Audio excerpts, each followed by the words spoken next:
ಪಕ್ಷ ರಾಜ್ಯದಲ್ಲಿ ಅಧಿಕಾರದಲ್ಲಿದ್ದರೂ ಜಿಲ್ಲೆ ರಾಜಕೀಯವಾಗಿ ತಬ್ಬಲಿಯಾಗಿದೆ. ಜಿಲ್ಲೆಯಿಂದ ಏಕೈಕ ಕಾಂಗ್ರೆಸ್ ಶಾಸಕರಾಗಿ ಆಯ್ಕೆಯಾಗಿರುವ ಕೆಎಂ ಶಿವಲಿಂಗೇಗೌಡರವರಿಗೆ ಸಚಿವ ಸ್ಥಾನ ನೀಡುವ ಮೂಲಕ ಕಾಂಗ್ರೆಸ್ ಪಕ್ಷವನ್ನು ಗಟ್ಟಿಗೊಳಿಸಲು ರಾಜ್ಯ ಮತ್ತು ಕೇಂದ್ರ ಮುಖಂಡರು ಮುಂದಾಗಬೇಕೆಂದು ಮಾಜಿ ಶಾಸಕರಾದ ಸಿಎಸ್ ಪುಟ್ಟೇಗೌಡರವರು ಆಗ್ರಹಿಸಿದರು. ಸುದ್ದಿಗೋಷ್ಠಿಯಲ್ಲಿ ಮಾತನಾಡಿದ ಅವರು, ಸರ್ಕಾರ ರಚನೆಯಾದ 3 ವರ್ಷಗಳಿಂದ ಹೊರಗಿನವರನ್ನೇ ಉಸ್ತುವಾರಿ ಸಚಿವರನ್ನಾಗಿ ನೇಮಿಸುತ್ತಿರುವ ಕಾರಣ ಅವರಿಂದ ನೊಂದ ಕಾರ್ಯಕರ್ತರ, ಜನಸಾಮಾನ್ಯರ ಸಮಸ್ಯೆಗೆ ಪರಿಹಾರ ಸಿಗುವುದು ಕಷ್ಟವಾಗುತ್ತಿದೆ.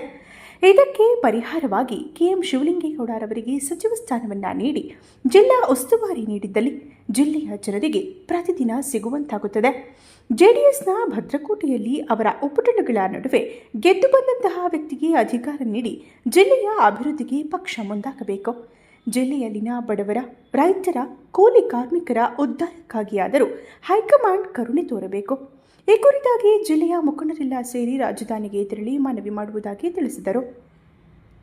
ಮಾಜಿ ಮುಖ್ಯಮಂತ್ರಿಗಳಾದ ಸಿದ್ದರಾಮಯ್ಯನವರು ರಾಜ್ಯದಲ್ಲಿ ಸುದೀರ್ಘ ಅವಧಿಗೆ ಮುಖ್ಯಮಂತ್ರಿಯಾಗಿ ಬಡವರ, ಶೋಷಿತರ, ದೀನದಲಿತರ ಅಭಿವೃದ್ಧಿಗೆ ಶ್ರಮಿಸಿದ್ದಾರೆ. ಅವರಿಂದ ತಾಲೂಕಿನ ನೀರಾವರಿ ಯೋಜನೆಗಳಿಗೆ ಅನುದಾನ ನೀಡಿ ರೈತರ ಪರವಾಗಿ ನಿಂತವರು. ನನಗೂ ಅವರಿಗೂ ವಿಶೇಷವಾದ ಸಂಬಂಧ. ಅವರ ಮುಂದಿನ ದಾರಿ ಕ್ರಿಯಾಶೀಲವಾಗಿ ಶುಭವಾಗಿರಲಿ ಎಂದು ಕೋರುತ್ತಾ, ರಾಜ್ಯದ ಚುಕ್ಕಾಣಿ ಹಿಡಿದಂತಹ ನೂತನ ಸಿಎಂಗಳಾದ ಡಿಕೆ ಶಿವಕುಮಾರ್ ಅವರು ಪಕ್ಷವನ್ನು ಬಲಿಷ್ಠವಾಗಿ ಕಟ್ಟಿ ಅಧಿಕಾರಕ್ಕೇರಲು ಸಾಕಷ್ಟು ಶ್ರಮಿಸಿದ್ದಾರೆ. ಇಬ್ಬರನ್ನು ಅಭಿನಂದಿಸುವ ಸಲುವಾಗಿ ಜಿಲ್ಲೆಗೆ ಶೀಘ್ರ ಆಹ್ವಾನ ನೀಡಿದ್ದೇವೆ ಎಂದರು. ಬ್ಲಾಕ್ ಕಾಂಗ್ರೆಸ್ ಅಧ್ಯಕ್ಷ ಕೆಎಂ ಮಂಜೇಗೌಡ ಮಾತನಾಡಿ, 8 ವರ್ಷ ರಾಜ್ಯದ ಸೂತ್ರ ಹಿಡಿದಂತಹ ಸಿದ್ದರಾಮಯ್ಯನವರು ಬಡವರ ಪರವಾದ ಕಲ್ಯಾಣ ಕಾರ್ಯಕ್ರಮಗಳು, ಗ್ಯಾರಂಟಿ ಕಾರ್ಯಕ್ರಮಗಳಿಂದ ಜನೋಪಯೋಗಿ ಕೆಲಸವನ್ನ ಮಾಡಿದವರು. ಅವರು ನುಡಿದಂತೆ ನಡೆದು ಅಧಿಕಾರವನ್ನು ಹಸ್ತಾಂತರಿಸಿ ಭವಿಷ್ಯದ ರಾಜಕಾರಣಿಗಳಿಗೆ ಮಾದರಿಯಾಗಿದ್ದಾರೆ. ಅವರನ್ನ ಮತ್ತು ನೂತನ ಸಿಎಂಗಳಾದ ಡಿಕೆ ಶಿವಕುಮಾರ್ ಅವರನ್ನ ಜೂನ್ 21ರಂದು ಅದ್ಧೂರಿಯಾಗಿ ಕೆಪಿಸಿಸಿ ಕಚೇರಿಯಲ್ಲಿ ಅಭಿನಂದಿಸಲಾಗುವುದೆಂದು ತಿಳಿಸಿದರು. ಈ ವೇಳೆ ಪಕ್ಷದ ಜಿಲ್ಲಾ ಪ್ರಧಾನ ಕಾರ್ಯದರ್ಶಿ ಅಗ್ರಹಾರ ಗಿರೀಶ್ ಇದ್ದರು.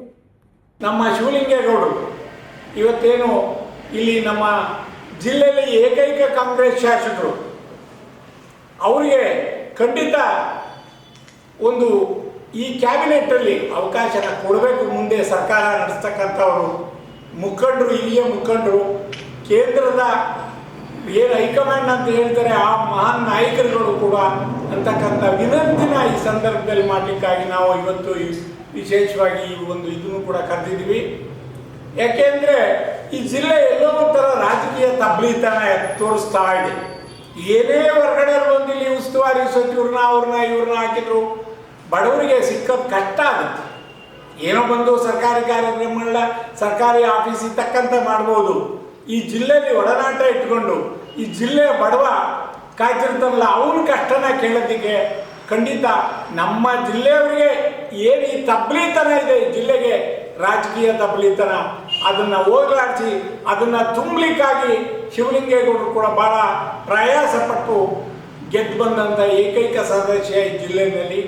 ದಯಮಾಡಿ ಅವ್ರಿಗೂ ಕೂಡ ಏನಿವತ್ತು ಸೋನಿಯಾ ಗಾಂಧಿ ಮೇಡಮ್ ಅವರಾಗಲಿ, ರಾಹುಲ್ ಗಾಂಧಿಯವರಾಗಲಿ ಮತ್ತು ನಮ್ಮ ರಾಜ್ಯದ ಮುಖ್ಯಮಂತ್ರಿಗಳು ಡಿಕೆ ಶಿವಕುಮಾರ್ ಅವರಾಗಿರಲಿ ಅಥವಾ ಸಿದ್ದರಾಮಯ್ಯನವರು ಅಥವಾ ಯಾರೇ ಇದಕ್ಕೆ ಸಂಬಂಧಪಟ್ಟಂಥ ತೀರ್ಮಾನ ಮಾಡುವ ಕಾಂಗ್ರೆಸ್ಸಿನ ಹೈಕಮಾಂಡ್ ಅಂತ ಏನು ಹೇಳಿಸ್ಕೊಂತ ಇದೆ, ಹಿರಿಯರು, ಖರ್ಗೆ ಅಂತ ಎಲ್ಲ ಇದ್ದಾರೆ, ಅವರೆಲ್ಲರೂ ಕೂಡ ಈ ಜಿಲ್ಲೆ ಮೇಲೆ ಎಲ್ಲೋ ಒಂದು ಕಡೆ ತಮ್ಮ ಕರುಣೆ ಇಟ್ಟಾದರೂ ಸರಿ ಒಂದು ಅವಕಾಶನ ಮಾಡಿಕೊಡ್ಬೇಕು. ಇಲ್ಲಿ ಇರತಕ್ಕಂಥ ಬಡವರಿಗಾಗಿ ಶಿವಲಿಂಗೇಗೌಡರಿಗೆ ಒಂದು ಅವಕಾಶನ ಮಾಡಿಕೊಡ್ಬೇಕು, ಮಂತ್ರಿ ಮಾಡಬೇಕು.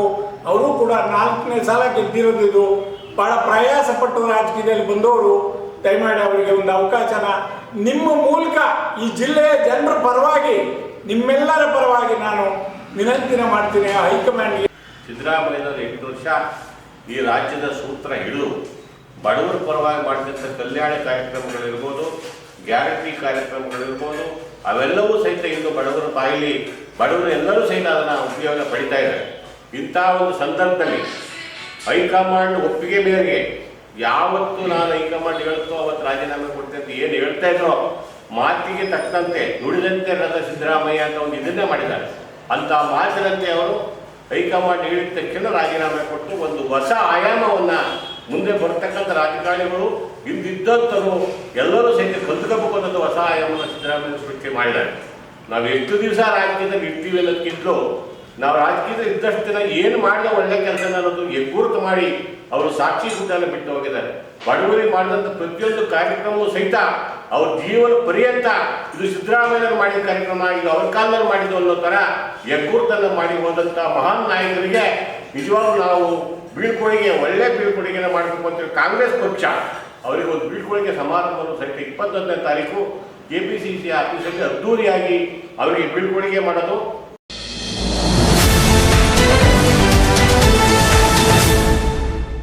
ನಿಮ್ಮ ಆರೋಗ್ಯ ನಿಮ್ಮ ಕೈಯಲ್ಲಿ. ನಿಮ್ಮ ಅಡುಗೆ ಮನೆಯಲ್ಲಿದೆ ನಿಮ್ಮ ಆರೋಗ್ಯ. ನೀವು ಸೇವಿಸುವ ಆಹಾರದಲ್ಲಿದೆ ನಿಮ್ಮ ಉತ್ತಮವಾದ ಆರೋಗ್ಯದ ಗುಟ್ಟು ಎಂಬುದಾಗಿ ವಿಶೇಷ ಉಪನ್ಯಾಸ ಕಾರ್ಯಕ್ರಮವನ್ನು ಜುಲೈ 20 ಶನಿವಾರದಂದು ಪಟ್ಟಣದಲ್ಲಿ ಆಯೋಜಿಸಿರುವುದಾಗಿ ಕತ್ತರಿಘಟ್ಟ ಮೆಳಿಯಮ್ಮ ಆಧ್ಯಾತ್ಮಿಕ ಕೇಂದ್ರದ ಚಂದ್ರಶೇಖರ ಗುರೂಜಿ ತಿಳಿಸಿದರು. ಪಟ್ಟಣದಲ್ಲಿ ಆಯೋಜಿಸಿರುವ ವಿಶೇಷ ಉಪನ್ಯಾಸದ ಕುರಿತಾಗಿ ತಮ್ಮ ಆಧ್ಯಾತ್ಮಿಕ ಕೇಂದ್ರದಲ್ಲಿ ಮಾಧ್ಯಮಕ್ಕೆ ಮಾಹಿತಿ ನೀಡಿದ ಗುರೂಜಿಯವರು, ಮಿರಾಕಲ್ ಡ್ರಿಂಕ್ಸ್ ಎಂ ರಾಜು ಎಂದೇ ಖ್ಯಾತಿ ಗಳಿಸಿರುವ ನಿವೃತ್ತ IAS ಅಧಿಕಾರಿ MS ರಾಜುರವರು ಕ್ಯಾನ್ಸರ್, ಮಧುಮೇಹ, ರಕ್ತದೊತ್ತಡ ಮತ್ತು ಹೃದಯ ಸ್ತಂಭನದಂತಹ ಗಂಭೀರ ಕಾಯಿಲೆಗಳನ್ನು ಸರಳ ಆಹಾರ ಸೇವನೆ ಮೂಲಕ ದೂರವಿಡುವ ವಿಶೇಷ ಉಪನ್ಯಾಸ ಕಾರ್ಯಕ್ರಮವನ್ನು ಜುಲೈ 20 ಶನಿವಾರದಂದು ಕೆಂಬಾಳು ಸುಮಿತ್ರಾ ಪ್ರಕಾಶ್ ಕನ್ವೆನ್ಷನ್ ಹಾಲ್ನಲ್ಲಿ ಬೆಳಗ್ಗೆ 10:30ರಿಂದ 12 ಗಂಟೆವರೆಗೆ ನಡೆಸಿಕೊಳ್ಳಲಿದ್ದು, ತಾಲೂಕಿನ ಜನತೆ ಇದರ ಸದುಪಯೋಗಕ್ಕೆ ಮುಂದಾಗಿ ಉತ್ತಮ ಆರೋಗ್ಯ ಪಡೆಯುವಂತೆ ಸೂಚಿಸಿದರು. ತಮ್ಮ ಸಂಬಂಧಿಕರು ಕಿಡ್ನಿ ಸಮಸ್ಯೆಯಿಂದ ಬಳಲುತ್ತಿದ್ದು ಆಸ್ಪತ್ರೆಗಳಿಂದಲೂ ಗುಣವಾಗದ ರೋಗವನ್ನು MS ರಾಜುರವರು ಗುಣಪಡಿಸಿದ್ದಾರೆ. ಇಂತಹ ವ್ಯಕ್ತಿಯಿಂದ ನಮ್ಮ ತಾಲೂಕಿನ ಜನತೆಗೆ ಅನುಕೂಲವಾಗಲೆಂದು ಮೆಳೆಯಮ್ಮ ಚಾರಿಟಬಲ್ ಟ್ರಸ್ಟ್ನ ಕಾರ್ಯದರ್ಶಿ ಅಮೋಘ್ ರವರು ಕಾರ್ಯಕ್ರಮ ಆಯೋಜಿಸಿದ್ದು, ಇದರ ಸದುಪಯೋಗಕ್ಕೆ ಮಹಿಳೆಯರು, ಪುರುಷರು ಮುಂದಾಗಬೇಕೆಂದರು. ಚಂದ್ರಶೇಖರ್ ಗುರೂಜಿ ಹಾಗೂ ಮೆಳೆಯಮ್ಮ ಚಾರಿಟಬಲ್ ಟ್ರಸ್ಟಿಂದ ಇದೇ 20ನೇ ತಾರೀಕು ಶನಿವಾರ ಸುಮಿತ್ರಾ ಪ್ರಕಾಶ್ ಕನ್ವೆನ್ಷನ್ ಕೆಂಬಾಳ್ ಚನ್ನರಾಯಪಟ್ಟಣದಲ್ಲಿ ಟ್ರಸ್ಟಿನ ಕಾರ್ಯದರ್ಶಿಯಾದ ಸೆಕ್ರೆಟರಿ ಅಮೋಘ್ ಹಾಗೂ ನಾನು ಒಂದು ತೀರ್ಮಾನ ತಗೊಂಡಿದ್ದೆ. ಈ ಸಲ MS ರಾಜು ಅಂತೇಳಿ ಮಿರಾಕಲ್ ಡ್ರಿಂಕ್ಸ್ ಅಂತ MS ರಾಜು ಅಂತ ಅವರು ತಂದೆಗೆ ಕ್ಯಾನ್ಸರ್ ಬಂತು ಅನ್ನೋ ಒಂದೇ ಒಂದು ಕಾರಣಕ್ಕೋಸ್ಕರ ಅವರು ಈ ಔಷಧಿ ಮತ್ತು ಇದರ ಕ್ಯೂರಬಲ್ ಪ್ರಯತ್ನ ಮಾಡಿ ಇತ್ತೀಚಿನ ದಿನಗಳಲ್ಲಿ ಆಗ್ತಿರುವ cancer, sugar, BP, heart attack ಯಾಕೆ ಆಗ್ತಿದೆ ಅಂದರೆ ಅವರ ಉದ್ದೇಶ ಒಂದೇ, ನಿಮ್ಮ ಆರೋಗ್ಯ ನಿಮ್ಮ ಅಡುಗೆ ಮನೆಯಲ್ಲಿ ಅಂತ. ಯಾವಾಗ ಅಡುಗೆ ಮನೆ ಹಳಿ ತಪ್ಪಿದೆಯೋ ಅಲ್ಲಿಂದ ನಿಮ್ಮ ಆರೋಗ್ಯ ಹಾಳಾಗ್ತಿತ್ತು ಅರಿವು ಮೂಡಿಸ್ಲಿಕ್ಕೆ ಈ ಕಾಯಿಲೆ ಬಗ್ಗೆ ಉಪದೇಶನ ಮಾಡ್ತಾರೆ, ಟ್ರೀಟ್ಮೆಂಟು ಕೊಟ್ಟು ತುಂಬ ಹೆಸರು ಮಾಡಿರೋಂಥ MS ರಾಜು ಅವರು. ನಾನು ಅನಿರೀಕ್ಷಿತವಾಗಿ ನನ್ನ ಭಾವನಿಗೆ ಈ ಕಿಡ್ನಿ ಪ್ರಾಬ್ಲಮ್ ಆಯಿತು. ಅವ್ರ ಕಿಡ್ನಿ 6.7 ಏನೋ ಇತ್ತು. ಎಲ್ಲ ಕಡೆ ತೋರಿಸಿದಾಗ ಅದು ಕ್ಯೂರಬಲ್ ಅಂತ ಅನ್ನಿಸ್ಲಿಲ್ಲ. ಕೊನೆಗೆ ಅನಿರೀಕ್ಷಿತವಾಗಿ ನಾವು ಹೋದೋ ಅಲ್ಲಿಗೆ ಅವರ ಏನು ಸಲಹೆ ಮತ್ತು ಉಪದೇಶ ಟ್ರೀಟ್ಮೆಂಟಿಂದ ಇವತ್ತು 4.5 ಇದೆ. ಆಗ ಅವರ ಅವರು ಬಿಹಾರದಲ್ಲಿ IAS ಆಗಿ ಅಧಿಕಾರಿಯಾಗಿ ಕೆಲಸ ಮಾಡಿದಂಥ MS ರಾಜು ಅವರು ಅವ್ರಿಗೊಂದು ಮನವಿ ಮಾಡ್ಕೊಂಡೆ, ನೀವು ಯಾಕೆ ನನ್ನ ತಾಲೂಕಿನ ಜನಕ್ಕೆ ಈಗ ಉಪದೇಶ ಮಾಡಬಾರ್ದು ಅಂದೆ. ಅವರು ಒಪ್ಪಿಗೆ ಕೊಟ್ಟರು, ತುಂಬ ಬ್ಯುಸಿ ಇದ್ದರು, ಒಪ್ಪಿಗೆ ಕೊಟ್ಟರು. ಆಯಿತು ಗುರೂಜಿ ನಾವು ಬರ್ತೀವಿ ಅಂತ. ಇದೇ ತಿಂಗಳು 20ನೇ ತಾರೀಕು ಬೆಳಿಗ್ಗೆ 10ರಿಂದ 12 ಗಂಟೆವರೆಗೂ ಕೆಂಬಾಳ ಪ್ರಕಾಶ್ ಸುಮಿತ್ರಾ ಕನ್ವೆನ್ಷನಲ್ಲಿ ಉಪದೇಶ ವಿತ್ ಟ್ರೀಟ್ಮೆಂಟ್ ಕೊಡ್ತಾರೆ. ಇಡೀ ನನ್ನ ತಾಲೂಕಿನ ಎಲ್ಲ ಹೆಣ್ಣುಮಕ್ಕಳು, ಯಾಕೆಂದರೆ ಹೆಣ್ಣುಮಕ್ಕಳಿಗೆ ಇದು ಪ್ರಮುಖವಾದ ಕಾರ್ಯಕ್ರಮ. ಉದ್ದೇಶ ಅಂದರೆ ಇವತ್ತು ಅಡುಗೆ ಮನೆ ಅವ್ರ ಕೈಲಿದೆ. ಇತ್ತೀಚೆಗೆ ಹೋಟೆಲ್, ಸ್ವಿಗ್ಗಿ ಅಂತ ಹೋಗಿ ಎಲ್ಲ ಮಕ್ಕಳ ಆರೋಗ್ಯ ಇವತ್ತು ಚಿಕ್ಕ ಮಕ್ಕಳಿಗೆ ಶುಗರ್, BP, ಕ್ಯಾನ್ಸರ್ ಮತ್ತೆಲ್ಲಕ್ಕಿಂತ ಹೃದಯ ಸ್ತಂಭನ ಕಾಯಿಲೆ ಬರ್ತಿದೆ. ಇದಕ್ಕೆ ಯಾಕೆ ಬರ್ತಿದೆ ಅನ್ನೋದ್ರ ಬಗ್ಗೆ ಅರಿವು ಮೂಡಿಸಿ ಇವತ್ತಿನ ಯುವಜನತೆ ಮತ್ತು ಮಹಿಳೆಯರಿಗೆ ಒಳ್ಳೆಯದಾಗಲಿ ಅಂತ ನಾನು ಕಾರ್ಯಕ್ರಮ ಮಾಡ್ತಾಯಿದ್ದೀನಿ. ಇದೇ ನಮ್ಮ ಚಾರಿಟಬಲ್ ಟ್ರಸ್ಟ್, ಮೆಳಿಯಮ್ಮ ಚಾರಿಟಬಲ್ ಟ್ರಸ್ಟಿಂದ ತಾಲೂಕಿನ ಎಲ್ಲ ಬಂಧುಗಳೇ, ಎಲ್ಲ ನನ್ನ ಆತ್ಮೀಯರೇ, ಖಂಡಿತ ಬನ್ನಿ. ಈ ಉಪದೇಶದ ಜೊತೆಗೆ ಈ ಆರೋಗ್ಯನೂ ಸರಿಪಡಿಸ್ಕೊಳ್ಳಿ ಅಂತ ಈ ಮಾಧ್ಯಮದ ಮೂಲಕ ಹೇಳ್ತೀನಿ.